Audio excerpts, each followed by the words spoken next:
Sa ngalan ng Ama at ng Anak at ng Espiritu Santo. Amen. Ang pagpapala ng ating Panginoong Hesukristo, ang pag-ibig ng Diyos Ama, at ang pakikipagkaisa ng Espiritu Santo naway sumainyong lahat. At sumaiyo rin. Mga kapatid, aminin po muna natin pagsisihan ng ating mga kasalanan upang tayo po ay maging marapat gumanap sa banal na pagdiriwang. Inaamin ko Sa makapangyarihang Diyos at sa inyo mga kapatid, na lubha akong nagkasala sa isip, sa salita at sa gawa at sa aking pagkukulang. Kaya isinasamo ko sa mahal na Birheng Maria, sa lahat ng mga anghel at mga banal, at sa inyo mga kapatid, na ako'y ipanalangin sa Panginoong ating Diyos. kaawaan tayo ng makapangyarihang Diyos, patawarin sa ating mga kasalanan at patnubayan sa buhay na walang hanggan. Amen. Panginoon, kaawaan mo kami. Panginoon, kaawaan mo kami. Kristo, kaawaan mo kami. Kristo, kaawaan mo kami. Panginoon, kaawaan mo kami. Panginoon, kaawaan mo kami. Manalangin tayo. Ama naming makapangyarihan, niloob mong akuin ng iyong anak ang krus at kamatayan upang ang sangkatauhay matubos at mabuhay. Ang pag-ako namin sa krus at kamatayan dito sa lupa ayon sa diwa ng pagsunod sa iyong loob na ginanap ng iyong anak ay magpagindapat nawang aming kamtin ang lubos na katubusan at pagkabuhay sa iyong piling sa pamamagitan ni Hesukristo kasama ng Espiritu Santo magpasawalang hanggan. Amen. Magsiupo po muna ang lahat. Pagbasa mula sa unang aklat ng mga hari. Noong panahong iyon, lumabas ng Jerusalem si Jeroboam at nasa lubong niya si Ahiyas, ang propetang taga-Silo. Ito'y nag-iisa at bago ang dalang balabal. Walang ano-ano'y inialis ni Ahiyas ang kanyang balabal at pinagpunit-punit sa 12 piraso. Sabi niya kay Jeroboam, kunin mo ang 10 piraso sapagkat ganito ang ipinasasabi ng Panginoon, ang Diyos ng Israel. Hahatiin ko ang kaharian ni Solomon at ibibigay ko sa iyo ang 10 lipi. Matitira sa kanya ang 1 lipi, alang-alang kay David na aking lingkod at alang-alang sa Jerusalem, ang lungsod na aking hinirang sa lahat ng lipi ng Israel. Buhat noon hanggang ngayon, humiwalay ang 10 lipi ng Israel sa paghahari ng angkan ni David. Ang salita ng Diyos. Salamat sa Diyos.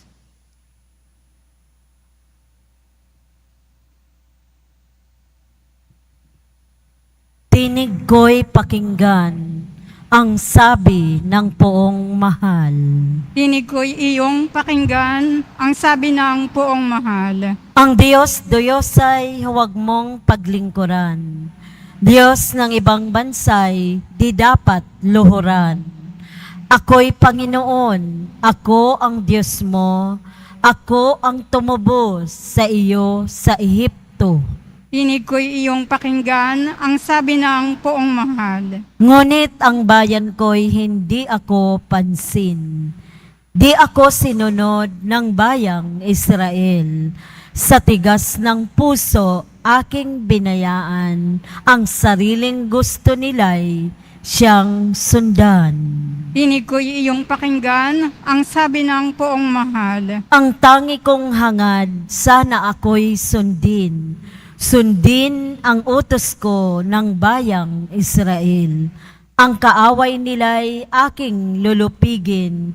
Lahat ng kaaway agad lilipulin. Tinig ko'y iyong pakinggan, ang sabi ng poong mahal. Magsitayo muna po ang lahat.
Sumainyo ang Panginoon. At sumayo rin. Ang mabuting balita ng Panginoon ayon kay San Marcos. Papuri sa iyo, Panginoon. Noong panahong yun, pagbabalik ni Jesus mula sa lupain ng Tiro, dumaan siya sa Sidon at nagtuloy sa lawa ng Galilea. Matapos tahakin ang lupain ng Decapolis, dinala sa kanya ang isang lalaking bingi at utal at ipinamanhik nila na ipatong sa taong ito ang kanyang kamay. Inalayo muna siya ni Jesus sa karamihan at isinuot ang kanyang mga daliri sa mga tainga nito. Pagkatapos, lumura at hinipo ang dila nito. Tumingala si Jesus sa langit at nagbuntong hininga at sinabi sa tao, Ephata. Ibig sabihin, mabuksan. At nakarinig na ito. Nawala ang pagkautal at nakapagsalita na ng malinaw. Sinabi ni Jesus sa mga tao na huwag ibalita ito kanino man. Ngunit kung kailan sila pinagbabawalan, ay lalo naman nilang ipinamamalita ito. Sila'y lubhang ng gilalas at ang wika, anong buti ng lahat ng kanyang ginawa? Nakaririnig na ang bingi at nakapagsasalita ang pipi. Ang mabuting balita ng ating kaligtasan. Inupuri ka namin, Panginoong Hesukristo. Magsiupo muna po ang lahat. Ephata. Binuksan ng mahal na pong Jesus Nazareno ang tainga at bibig ng taong hindi makarinig at makapagsalita. Magkasama ho kasi lagi ito. May boses naman ng mga bingi. Kaya lang ay hindi nga nila marinig kung paano sabihin ang mga salita, kaya hindi sila makatuod. Kaya ang sabi dito sa ating binasa, utal sila. Mabuksan. Ano kaya ang ibig sabihin ng nabubuksan? Sino at ano po kaya ang nabubuksan? Bukod sa napagaling kasisiyan ni Jesus, nabuksan din ang kanyang puso at diwa sa pagkiling, pag-unawa at pakikidama ni Jesus sa mga hindi makarinig. Mabuksan dinawa ang ating mga puso at diwa para maintindihan natin sila, ang mga hindi makarinig. Alam nyo kasi sa deaf ministry, yun ang naintindihan ko, meron silang commonality. Halos lahat ng nakilala kong deaf, hindi ko sila pinupulaan, idinidescribe ko lamang ang aking naranasan at naobserbahan. Typical sa kanila ang pagiging matigas ang ulo. Hindi dahil deaf sila, kundi dahil gusto nilang i-assert ang kanilang karapatan. Kaya mabuti siguro na habang nagdaraos tayo ng banal na misa, ay matanggap din natin ang grasya ng Diyos, ng kabukasan ng ating mga puso't diwa para maintindihan natin sila. Na sila man, gaya natin, ay may gampanin din sa pagbubuo ng sambayanang Kristiyano. Maituring dinawa natin sila ng may paggalang sa kanilang integridad, lingwahe, at paraan ng pamumuhay. Tingin po kasi dati sa pagkabingi ay isang sakit o kapansanan na kailangang gamutin o pagalingin. Maari pong hanggang ngayon. Kaya kung ano-anong interventions ang ginagawa, kung dati ay ine-exorcise sila dahil baka raw inaalihan ng masamang espiritu, ngayon ay inooperahan para lagyan ng cochlear implant, yung nakalagay dito. Binubutas yan, yung bungo, binabaunan ng cochlear implant, nakakonekta sa tainga. Nilalagyan ng mga ganun at kinakabitan ng hearing aid yung mga hard of hearing, yung mga hindi masyadong makarinig. May naririnig pero malabo. Ginagawa ring metaphor ang pagkabingi sa kabuktutan ng isip, yung wickedness. Ang pinag-uusapan po natin, wickedness, hindi po weakness. So, para isalarawan yung kabuktutan ng isip, ginagamit na halimbawa o inihahalin tulad sa pagkabingi.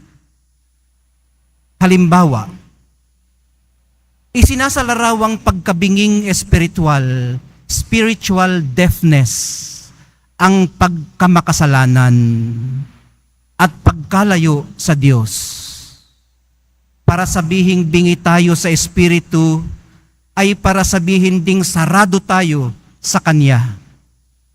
Kaya kailangang buksan sa katotohanan. Para sabihin namang malinis na tayo sa kasalanan at malapit na tayo sa Diyos, ay para sabihin ding marunong na tayong makinig at sumunod. Hindi po ba? Ang isa pang halimbawa ay ang pagkalayo sa komunidad ng mga itinuturing na may pagkabinging espiritual, na o-ostracize sila sa lipunan, yung mga may pagkabinging espiritual na tinatagurian, para bagang ang kawalang kakayanang makarinig ay katumbas ng kawalang kakayanang manampalataya. Medyo unfair ang ganitong mga pananaw, ano ho? Sa misang ito'y maganda sigurong masuri din natin ang ating mga palapalagay tungkol dito. Pati na yung ating mga lumang paniniwala. At sikapin nating maintindihan kung paano ba tinitingnan ng mga bingi ang mundong kanilang ginagalawan na mundo ring ating ginagalawan.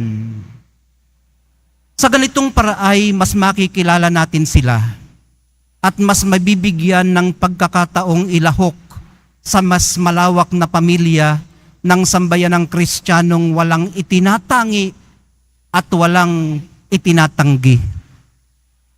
Walang pinipili at walang pinagpipilian. yumayakap sa giftedness at woundedness ng bawat kabahagi. Inclusive. Saan po kaya tayo pwedeng mag-umpisa sa napakadakilang simulaing ito? Maaari po tayong magsimula sa pagpili ng mga salitang ating gagamitin, yung ating choice of words. Mga katagang magsusulong o mag-a-advocate ng pagkakaugnay, connectedness, hindi ng pagkakahiwa-hiwalay o division, gaya po ng mga salitang access, participation, at integration.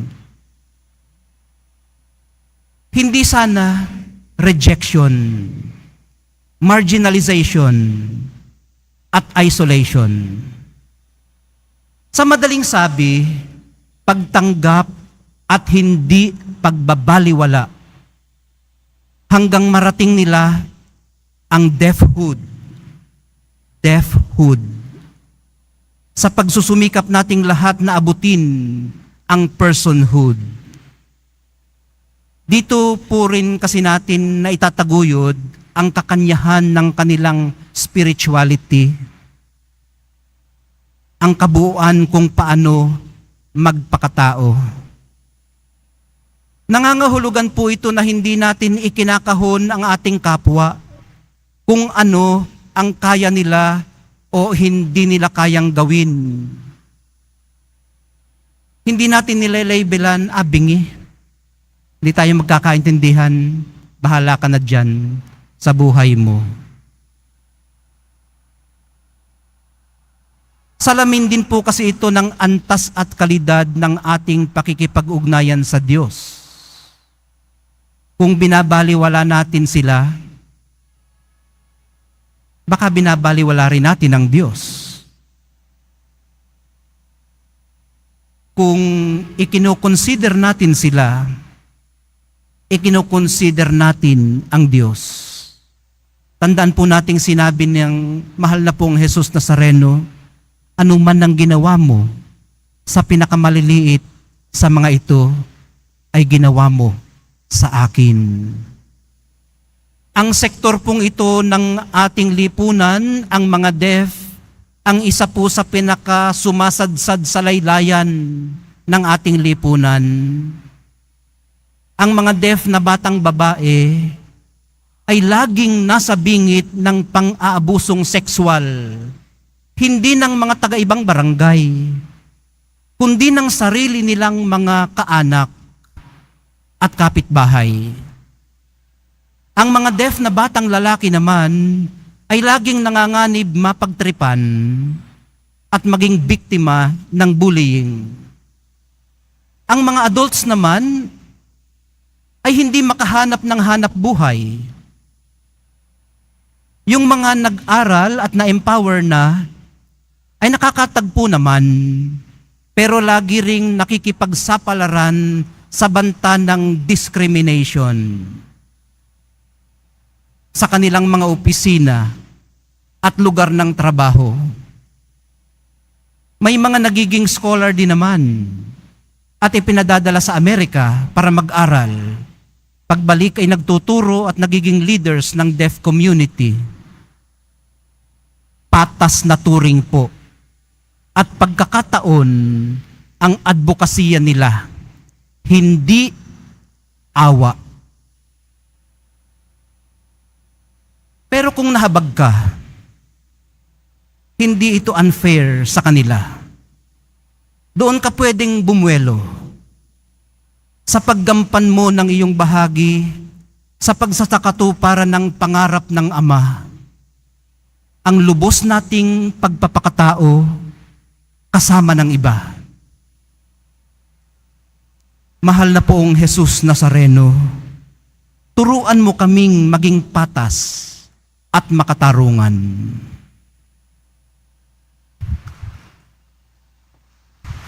Magsitayo na po ang lahat.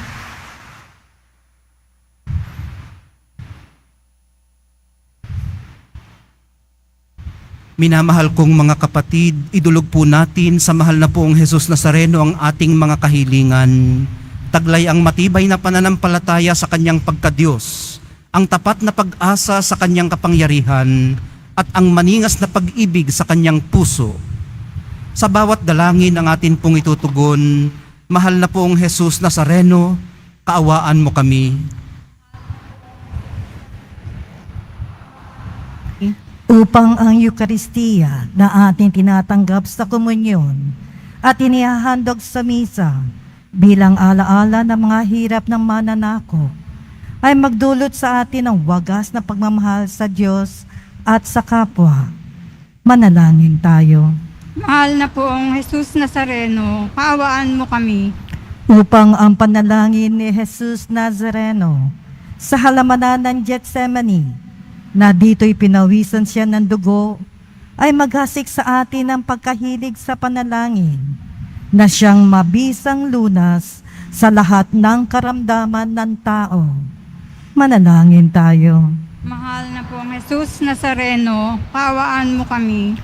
Upang ang kanyang koronang tinig, damit na purpura at krus, ay magpaalala sa atin na ang kanyang mga aral at simulain bilang hari ng sanlibutan ay dapat maghari sa ating isipan, angkan at lipunan. Manalangin tayo. Mahal na poong Jesus Nazareno, kaawaan mo kami. Upang sa bisa ng kanyang pagpapasa ng krus sa mga lansangan ng Jerusalem, ay matuto tayo makiramay at makihati sa mga kahirapan at tiisan ng kapwa. Manalangin tayo. Mahal na poong Jesus Nazareno, kaawaan mo kami. Upang tulungan tayo na mahal na Birhen, ina ng hapis, na maging tunay na larawan ng kanyang anak sa isip, wika at gawa, na sa gayon ay makamit ang ating kahilingan sa poong Jesus Nazareno. Manalangin tayo. Mahal na poong Jesus Nazareno, kaawaan mo kami. Ama naming mapagmahal, nahayag sa salita, gawa, buhay at kamatayan ng iyong anak na ang Diyos ay pag-ibig. Maipahayag dinawa namin ang katotohanan ito sa pamamagitan ni Jesus Nazareno, Panginoon namin, magpasawalang hanggan. Amen. Magsiupo muna po ang lahat.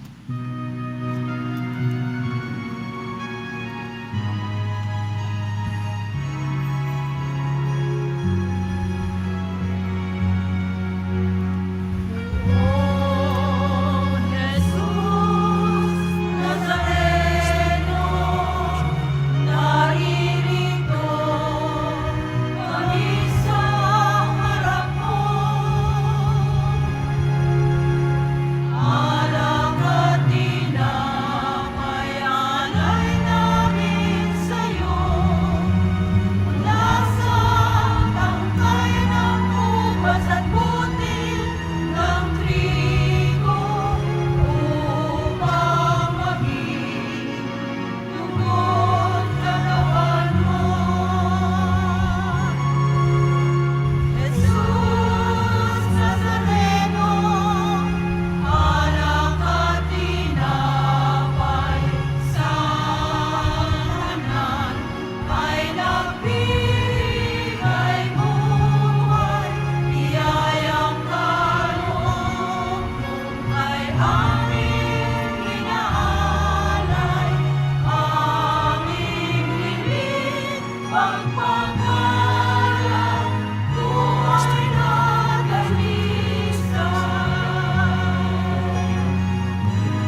Magsitayo po ang lahat. Makipagtipan po tayo sa Diyos, nakahanda na ang piging. Manalangin kayo mga kapatid upang itong ating paghahai kalugdan ng Diyos, amang makapangyarihan. Tanggapin nawa ng Panginoon itong paghahain sa iyong mga kamay, sa kapurihan niya at karangalan sa ating kapakinabangan at sa buong sambayanan niyang banal.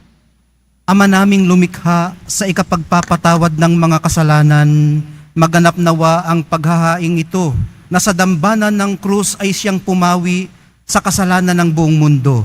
Sa pamamagitan ni Hesukristo kasama ng Espiritu Santo, magpasawalang hanggan. Amen. Sumainyo ang Panginoon. At sumaiyo rin. Itaas sa Diyos ang inyong puso at diwa. Tinaas na namin sa Panginoon. Pasalamatan natin ang Panginoong ating Diyos. Marapat na siya ay pasalamatan. Ama naming makapangyarihan, tunay ngang marapat na ikaw ay aming pasalamatan. Iyong ipinasyang sa kahoy na krus, ang sangkatauhay tubusin ni Jesus. Sa punong kahoy nagkapuwang ang kamatayan, sa kahoy na krus itinanghal ang pagkabuhay. Sa punong kahoy na naig ang sumuway sa iyo, sa kahoy na krus siya'y nadaig ng masunuring anak mo. Kaya kaisa ng mga anghel na nagsisiawit ng papuri sa iyo, nang walang humpay sa kalangitan, kami nagbubunyi sa iyong kadakilaan.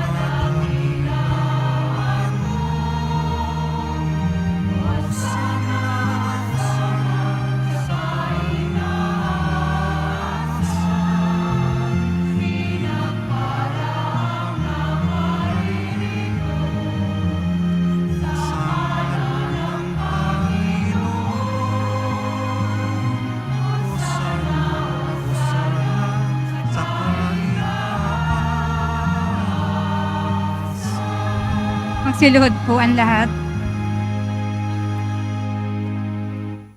Ama naming banal, ikaw ang bukal ng tanang kabanalan, kaya't sa pamamagitan ng iyong Espiritu, gawin mong banal ang mga kaloob na ito, upang para sa amin maging katawan at dugo ng aming Panginoong Hesukristo. Bago niya pinagtiis ang kusang loob na maging handog, hinawakan niya ang tinapay, pinasalamatan kaniya, pinaghati-hati niya iyon, iniabot sa kanyang mga alagad at sinabi, tanggapin ninyong lahat ito at kanin, ito ang aking katawan na ihahandog para sa inyo.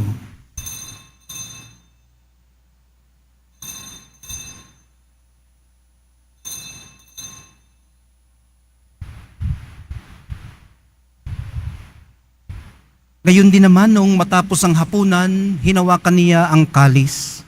Muli kanyang pinasalamatan. Iniabot niya ang kalis sa kanyang mga alagad at sinabi, tanggapin ninyong lahat ito at inumin. Ito ang kalis ng aking dugo, ng bago at walang hanggang tipan, ang aking dugo na ibubuhos para sa inyo at para sa lahat sa ikapagpapatawad ng mga kasalanan. Gawin ninyo ito sa pag-alaala sa akin.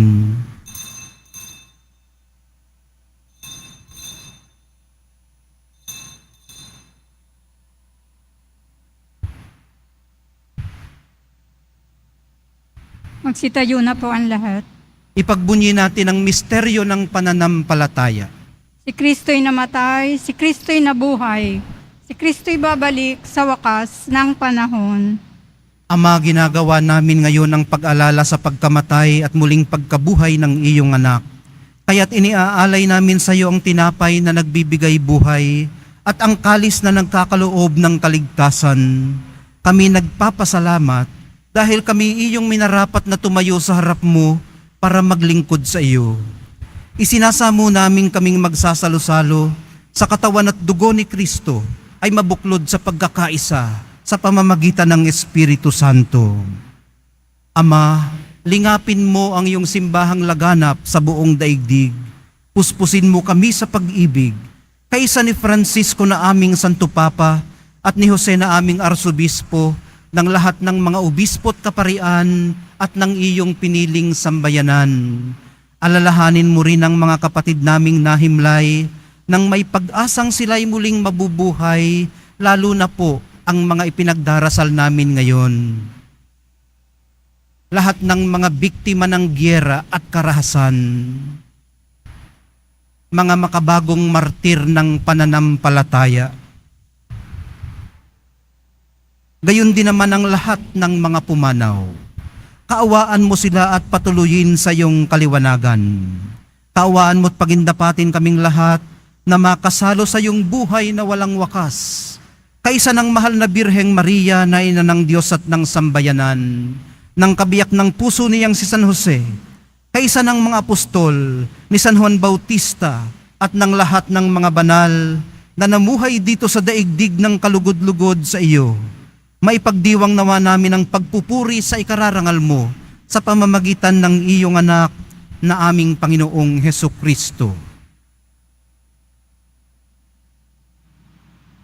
Sa pamamagitan ni Kristo, kasama niya at sa Kanya, ang lahat ng parangal at papuri ay sa iyo, Diyos Amang makapangyarihan, kasama ng Espiritu Santo, magpasawalang hanggan.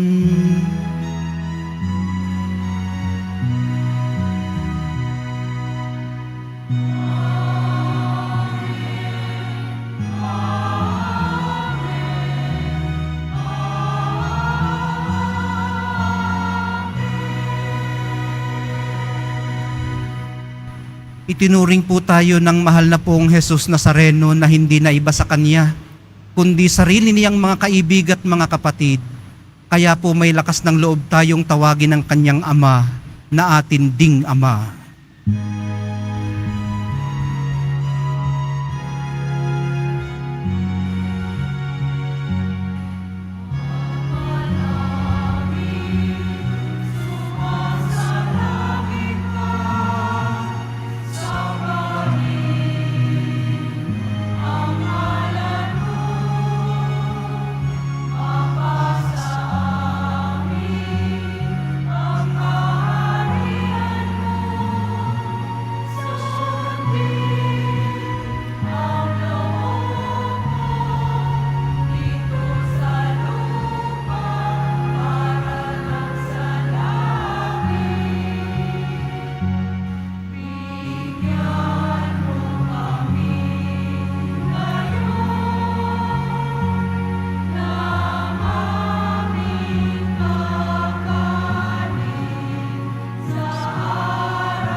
Hinihiling po namin kami iadya sa lahat ng masama, pagkalooban ng kapayapaan na araw-araw, iligtas sa kasalanan at ilayo sa lahat ng kapahamakan, samantalang aming pinananabikan ang dakilang araw ng pagpapahayag ng tagapagligtas naming si Hesukristo.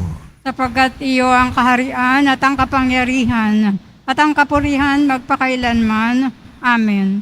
Panginoong Hesukristo, sinabi mo sa iyong mga apostol, kapayapaan ang iniiwan ko sa inyo, ang aking kapayapaan ang ibinibigay ko sa inyo. Tunghayan mo ang aming pananampalataya at wag ang aming pagkakasala.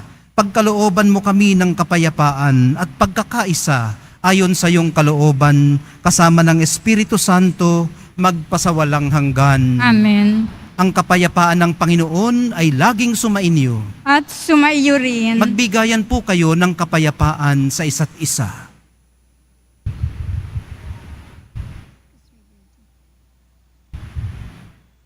Kordero ng Diyos na nag-aalis ng mga kasalanan ng sanlibutan, maawa ka sa amin.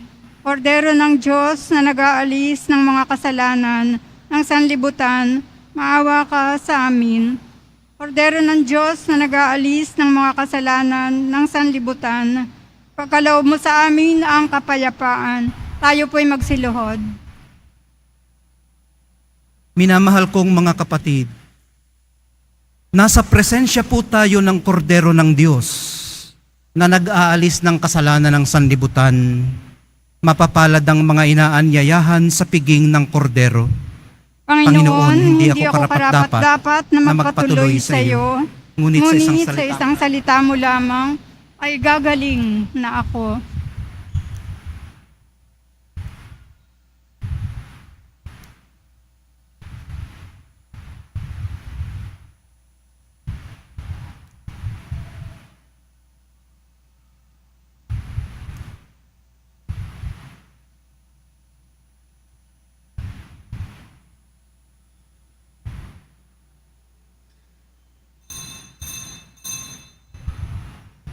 Para po sa lahat ng tatanggap ng banal na komunyon, sasagot po tayo ng amen pagkasabi ng pari o ng lay minister ng katawan ni Kristo at isubo agad sa bibig bago umalis sa harapan ng pari o ng lay minister. Sumunod po tayo. Maraming salamat po.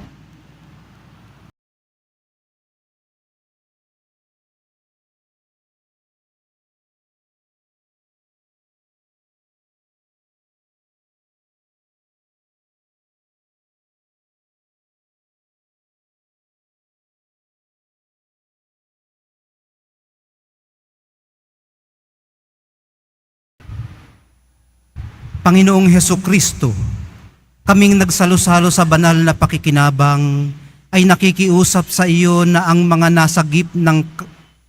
nasagip mo sa pamamagitan ng kahoy na krus na nagbibigay buhay ay iyong ihatid sa pagkabuhay sa kaluwalhatian sapagkat ikaw ang Panginoon magpasawalang hanggan. Amen. Sumainyo ang Panginoon. At sumaiyo rin. Mahal na poong Jesus Nazareno, inihayag mo sa pamamagitan ng krus ang walang maliw na pag-ibig ng Diyos sa sangkatauhan. Pakinggan mo ang kahilingan ng iyong angkan na nagsusumamo sa iyo. Makamtanawa nila ang inyong katugunan at tanggapin ang kasagutan na may utang na loob na tinatanaw. Basbasan din po niyo't pagpalain ang kanilang mga pinasasalamatan, idinadalangin at pinagsusumakitan sa araw-araw, pati na ang daladala nilang mga imahin at dasalan. Sa pamamagitan ng bendisyon na ito, naway maalala nila ang mga pangako nila noon sa binyag, na ikaw ang kanilang iibigin at paglilingkuran bilang Panginoon, magpasawalang hanggan. Amen. At pagpalain kayong lahat at ang inyong pamilya at mga komunidad ng makapangyarihan at mapagmahal na Diyos, Ama, Anak, at Espiritu Santo. Amen. Naialay na po natin ang banal na misa, humayo tayong taglay ang pag-ibig, kapayapaan at pag-asa ng ating mahal na poong Jesus Nazareno. Salamat sa Diyos.